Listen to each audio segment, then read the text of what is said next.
Oi, estamos começando aqui novamente o nosso bom momento de estarmos juntos mais uma vez. Você está bem? Que Deus te abençoe para esse momento de agora. Pode ser que você tenha respondido nesse exato momento para mim, não está muito bem não, Darleide. Mas eu vou dizer para você que pode esperar em Deus e você não será frustrado de que as coisas ficarão bem melhores, ou melhor, você sentirá paz, porque se Jesus te der paz e as coisas ao teu redor continuem desabando e as coisas ao teu redor continuem te fazendo sofrer, e mesmo assim você sentir paz, as coisas são bem diferentes. Você consegue enxergar a vida de uma outra maneira, sobre um novo prisma.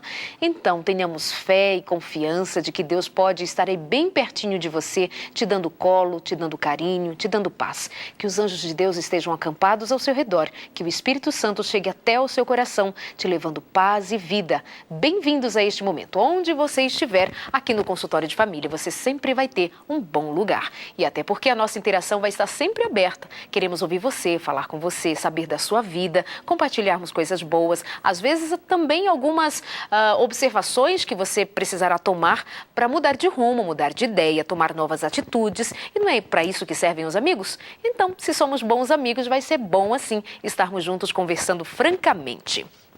E no programa de hoje, participações muito especiais. Tenho aqui comigo a presença do jornalista J. Washington, que já esteve com a gente aqui no outro momento. Olá, Jota, tudo bem? Graça e paz, Darleide. Graça e paz? Como vai? Eu estou ótimo aqui ao seu lado. Obrigada, essa parte é ótima. Thaís, bem-vinda mais uma vez. Obrigada, bom estar aqui. Acredita que será um bom programa? Claro. Estamos com fé que será novamente um momento de muita bênção para nós aqui e para você aí de casa. E aqui comigo a jornalista Vanessa Lima. Bem-vinda, Vanessa. Oi, Darleide, obrigada. Que felicidade estar aqui no seu programa. Eu, uma fã, né? Telespectadora, e hoje eu sou espectadora da Darleide Alves. Eu quero abrir aqui um parênteses para dizer que eu amei o seu cenário. Obrigada. Amei esses cristais, assim que eu entrei. Eu estava até conversando com o Washington. Gostei muito do seu cenário, desses cristais principalmente. Obrigada, obrigada. E realmente o pessoal gosta muito dessas pedrinhas aqui atrás de mim. Deixa eu ver aqui se o meu câmera consegue mostrar. Nunca mostrei de perto, né? Olha só que movimento lindo. É realmente lindo. Queria um desse lá na minha casa, tá?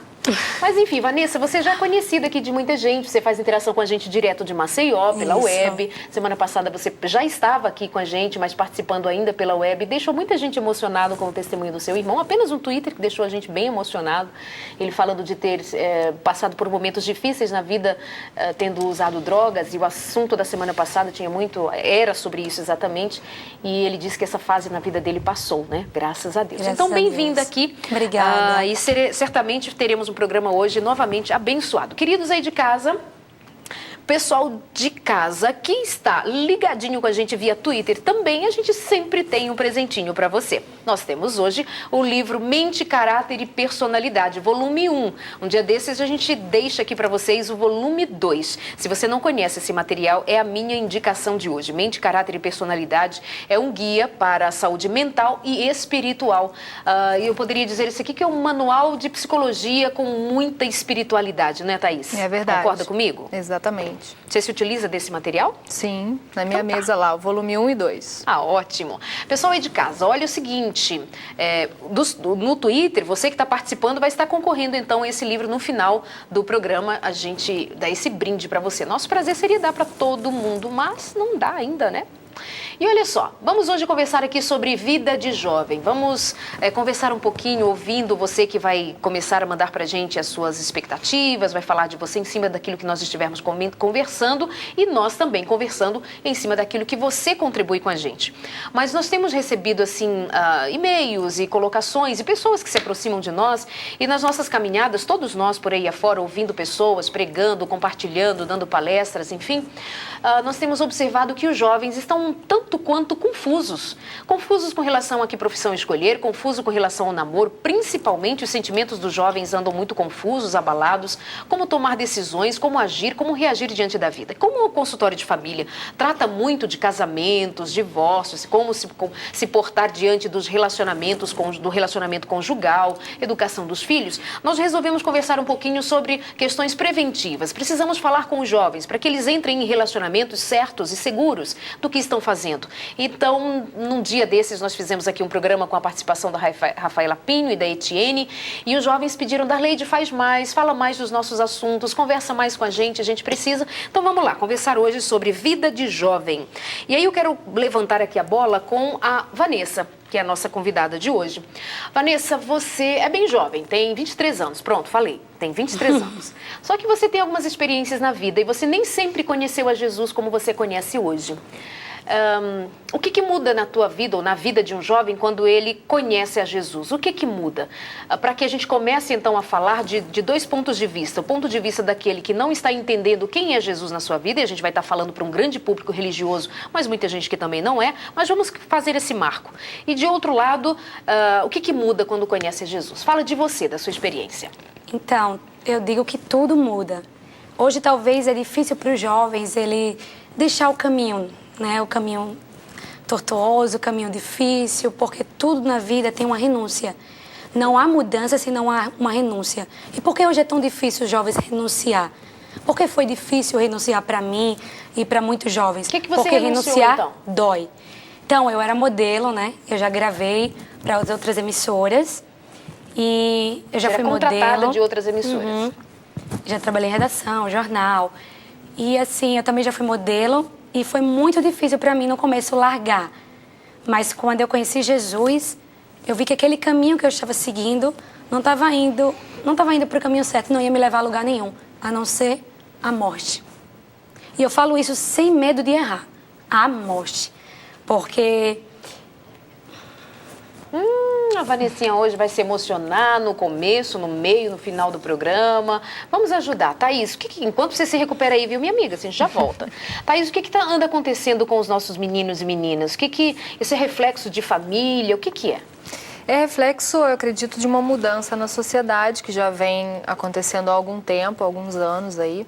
A gente vê que a sociedade, ela gira hoje em torno da rapidez, né, da fluidez de pensamentos, de relacionamentos, de trabalho, enfim, várias coisas que a gente, que nos leva, então, a tomar decisões mais impulsivas, mais precipitadas, né, diante dessa pressão que a gente vive, principalmente os jovens hoje vivem da sociedade, que está aliada, eu acredito, ao medo do compromisso, né? Antes o compromisso, qualquer compromisso, era sinônimo, há um tempo atrás da história, de como se fosse um presídio, né? Você tem um compromisso de ser casado há algumas décadas aí, né? Era você não ter direito a muita coisa, principalmente para as mulheres, né? E homens também, né? Se sentiam presos, não podiam ter outros relacionamentos, eram vistos, né? Isso era visto, entendido como um presídio, vamos dizer assim. Então, hoje é a sociedade da liberdade, né? A sociedade é vista realmente como quer dizer, a liberdade é vista como um grande auxílio hoje para as pessoas, para que elas vivam mais felizes. Só que a gente se esquece do lado positivo do compromisso, dos compromissos, não só de relacionamento, né, mas os compromissos com uma empresa, o compromisso de uma amizade, enfim. Então você está falando de uma liberdade que não é tão liberdade assim, que não liberta tanto, né? Não. É uma liberdade do tipo... É uma falsa liberdade. Do tipo assim, eu faço o que eu quero, vou onde eu quero, tenho as minhas ideias e tudo relativo e vou fazer o que eu quero, do meu jeito. Só que se esse jeito estivesse tão bom, nós não estaríamos vendo tanta gente frustrada, né, Jota? É verdade. O jovem, ele é chamado também por Deus. Deus sempre chamou jovens. Ouvindo aqui a história da Vanessa, eu lembrei de José. Que José, segundo a descrição bíblica de Gênesis 39, versículo 6 em diante, José, ele era bonito, discreto, sábio e cheio do Espírito Santo de Deus. Ele era um modelo também para a ocasião. E Deus o chamou numa circunstância onde ele teve que fazer escolhas, assim como você. E não foi fácil para José também, naquela época, fazer as escolhas que ele fez. Inclusive, tendo uma mulher, a esposa do faraó, despida diante dele, uma tremenda tentação. Que bom que ele escolheu servir a Jesus. assim como a Vanessa fez a escolha certa também. E eu digo até, ainda vou até mais além, gosto muito, bem louvável a história de José, que um ser, ele dividido, ele não consegue ser feliz. Definitivamente ele não é feliz. E eu lembro até uma experiência que eu tenho, né, que eu tinha acabado de conhecer esse ser maravilhoso chamado Jesus. E daí uma agência me ligou, a gente ia viajar para Paraíba e o cachê era muito bom, iríamos passar uma semana, assim, só que a gente ia gravar na sexta, sábado e domingo. Aí tem a sexta-feira à noite, que já é sábado, o sábado do meu Deus. E quando a agência me ligou e falando, ó, Vanessinha, temos aqui muito bom cachê, vamos gravar na Paraíba, vai ser bem legal. Era sobre motos, vendas, algo desse tipo. E daí, quando falou no sábado, aquilo assim pesou, né? E eu não dei a resposta, eu fiquei até triste comigo mesmo, porque na hora eu não dei a resposta, eu desliguei o telefone. A mãezinha, a minha mãe, ela estava pertinho de mim com o meu irmão, e isso eu comecei a chorar muito, eu desabei ali. Eu disse, tá vendo, mãezinha? Eu vou guardar, eu não vou perder essa minha oportunidade. E chorei. E eu liguei, retornei a ligação, e a mãezinha disse, minha filha, não vai ser fácil, mas vale a pena. Quando a mãezinha disse isso pra mim, e assim, eu liguei pra agência, decidi. Liguei pra agência e eu liguei aos prantos, chorando, né? Falei, olha, eu não vou poder ir, muito obrigada, agradeci muito, mas eu não vou poder ir porque agora eu sou adventista do 7º dia. E eu acredito que sábado é o sábado do meu Deus. É onde eu tenho que esquecer todos os meus interesses e buscá-lo e segui-lo e fazer os interesses de Deus e a sua vontade. E eu falei isso chorando. E daí as pessoas começaram, o produtor, Vanessinha, não faz isso. Você é muito jovem, aquela conversa, né, linda, agradável, não faz isso. E eu desliguei chorando. Eu não fui. Mas, Darley, aquilo ali me matou por dentro, porque eu disse, meu Deus, que coisa feia isso que eu fiz. Eu liguei chorando, dizendo que eu não vou. A partir desse dia, eu disse, Pai, definitivamente, o meu coração, a minha alma e o meu corpo, eles são teus. Ele te pertence. E por isso que eu digo, hoje eu sou feliz. Hoje eu sou feliz e não tinha como eu viver dividida. Porque verdadeiramente uma pessoa dividida, ela não consegue ser feliz nem fazer as pessoas felizes. Então essa foi a melhor escolha para mim. De onde vem essa capacidade, né, de você abrir mão? Porque alguém pode dizer assim, isso é fanatismo, né? Mas, como eu já disse anteriormente, nós estamos levando muito em consideração o pensamento dos jovens que têm uma fé, que têm uma religião, que estão frequentando igrejas. E eu costumo dizer que a gente não pode fechar os olhos de enxergar que os nossos meninos e meninas dentro das igrejas estão passando e vivendo dilemas tanto quantos passam aqueles meninos que estão lá fora e não frequentam uma igreja. Porque jovem é jovem, os desafios são os mesmos, as tentações são as mesmas, só que dentro do ambiente religioso tem a negação, né? A capa da igreja, a capa da fé, mas eles estão por dentro sofrendo tanto quanto. Então, assim, ela está falando de uma mudança de vida, mas tem gente sofrendo dentro das igrejas. Então, aqui, como é que se constrói, Thaís, essa decisão? Como é que se constrói a firmeza diante dos princípios, diante da vida, dos desafios? Eu acredito que a Vanessa, assim como outros jovens que também não pertencem a uma igreja hoje, mas isso que eu vou falar também se encaixa para jovens da igreja, tinha um vazio interior, que ela por um tempo talvez não percebesse e depois percebeu. Eu digo isso por quê? Porque enquanto a gente não percebe que a gente tem um vazio, né, que eu acredito que a gente tem um vazio existencial, todas as pessoas têm, né, aquela angústia que a gente tem, que é normal da gente sentir, que é o vazio que a gente entende que seja o vazio do nosso distanciamento de Deus, né? Então, esse vazio todo mundo tem. Tem outras pessoas que têm outros vazios, que são vazios por uma dor emocional, né, mais específica. Agora, no geral, todas as pessoas têm um buraco, né, um vazio, que só pode ser preenchido por Deus. Isso no entendimento também de filósofos, né, não só no entendimento cristão, não, mas a filosofia também fala sobre isso. Então, quando as pessoas... O que acontece com a gente é que às vezes a gente vive tão no automático que a gente não percebe esse vazio que a gente tem, né? Por que eu faço algumas coisas? Normalmente a gente faz algumas coisas, a nossa motivação é sempre para tentar preencher esse vazio que a gente tem, né? Só que, por que ela quis ser modelo e tal, né? Claro, tem várias outras questões envolvidas, mas normalmente nossas decisões têm a ver com a tentativa desse preenchimento, desse vazio que a gente tem.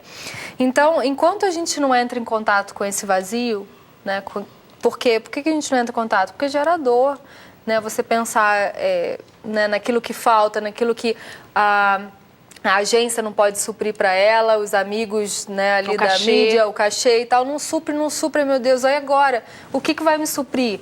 Né? Enquanto a gente não entra em contato com isso que nada supre, né, a gente continua buscando. A gente continua buscando em coisas, em coisas, enquanto em trabalho. não toma consciência do que Exatamente. é, né? Enquanto não entra em contato com esse vazio. Eu acho que a partir do momento em que você entra em contato, você então percebe que só uma pessoa pode preencher isso, que é Deus. Né? Então, é o momento em que você escolhe seguir as orientações da Bíblia. Se submeter. Mudar você. Enquanto você não percebe isso, a gente vive no individualismo, né? Eu me sustento, eu vou tomar as minhas decisões. Eu vou dar um jeito de preencher. Né? Eu não dependo de alguém. Eu sou independente, né? Eu não preciso me relacionar com alguém. Gostaria de destacar, Darleide, o seguinte, que ao você tomar uma decisão, como a Vanessa tomou, como José tomou, essa pessoa que toma essa decisão, ela termina tendo a fé mais fortalecida e os seus valores ressaltados. Por exemplo, aqui na história de José, eu estou usando a Bíblia na versão Bíblia judaica completa, depois que José demonstrou a sua fidelidade e não tendo um coração dividido, o que o faraó reconheceu? Ele falou assim, como poderíamos encontrar alguém semelhante a ele? Ou seja, era um jovem diferenciado. Então, quando você prova a sua fé, mesmo com lágrimas, o mundo, as pessoas começam a lhe olhar com um olhar diferente, no aspecto de valorizar a escolha que você fez. Você é uma pessoa de valor, de princípios. Decidida. É isso que você quer? Você tem princípios. E um jovem de princípio, ele pode até perder um emprego, pode até repetir o ano na faculdade, mas ele sempre vai ser uma pessoa de valor e valorizada. Isso mesmo. Bom, tem perguntinhas chegando aqui pra gente, que bom. Tem gente perguntando aqui, assistir novela é pecado? Tem gente perguntando, sinto muito medo, sou muito nervosa, brigo com meu marido, tenho até vontade de bater nele. Ai, ai, ai, ai, ai. Cada uma com suas dificuldades, cada vida com suas dificuldades, né? E são jovens aqui escrevendo pra gente, você pode interagir, então, manda o seu e-mail, Novo Tempo.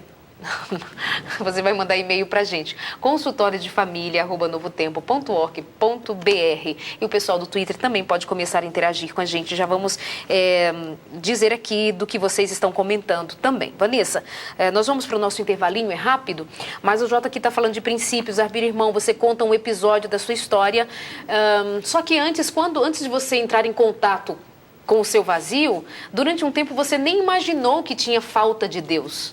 Não é verdade? De forma alguma. Eu sempre costumo dizer, Darleide, até estranho isso, eu falar isso. Doutora, porque a vida inteira eu achei que eu fosse feliz. Sempre achei. Assim, eu fui uma jovem que eu tive tudo o que eu queria e o que eu não queria, né? O paizinho sempre me cercou assim com essas coisas. Eu comecei muito cedo na minha profissão, né? Então, eu terminei já a faculdade encaminhada. Já terminei a faculdade já trabalhando em outra emissora, muitos amigos, muitas baladas, festas, né? Fim de semana que muitas vezes começava quarta-feira e a gente saía. Então eu sempre achei que eu vivia nesse mundo assim glamuroso. A gente saía para boate no outro dia, estava lá notinha, né? Com o nosso nome, das minhas amigas só saía numa turminha de 10, 15 meninas. Então estava sempre lá no outro dia. Então eu sempre achei que fosse feliz. Então eu vejo claramente que Jesus, ele foi até onde eu estava. Então tá, logo depois do intervalo você vai contar como que Jesus foi ao teu encontro, o que impactou sua vida. Enquanto isso, a gente continua aqui falando de princípios, falando de... E aí, jovem, o que você está tentando? O que você está procurando para a sua vida? Que significado tem a sua história? Ontem, enquanto fazíamos o Sem Tabus, lá na Expo Cristã, nesse domingo, uma menina contou de uma experiência, assim, ao vivo mesmo, ela contando de estar vivendo num relacionamento de 3 anos, um namoro de 3 anos, e ela dizia, Darleide, ele não está aqui comigo, ele nunca está nos nossos melhores momentos, nos meus melhores melhores momentos, ele não compartilha comigo porque ele não tem a mesma fé que eu. E daquele mesmo jeito, com a sinceridade daquela moça tão bonita, falando da angústia dela, de estar namorando com alguém há 3 anos, mas ele não compartilha com ela porque ele não tem a mesma fé. Então ele não está. E eu perguntei onde ele está. Ele disse, ele não está aqui comigo. E esses jovens, como ela, muitos jovens outros estão vivendo desafios nos relacionamentos, às vezes namorando com alguém e não sabe se exatamente essa pessoa é a pessoa que vai fazer com que ela cresça na vida, com que ela tenha uma vida estável emocionalmente, e fica numa confusão. Estou namorando, mas não me faz bem, mas eu não posso largar. Estou trabalhando, mas não me faz bem, mas não posso largar. Então, assim, é muita pressão, muita confusão. Às vezes está num mundo de fantasia, né? Uma ilusão após outra. outra. Inclusive, no próximo bloco, se você permite, eu gostaria de responder essa pergunta, se é pecado, se é errado ou certo assistir novela tá com bom, o verso, tá bom. Então vamos para o nosso intervalo. Rapidinho, até já.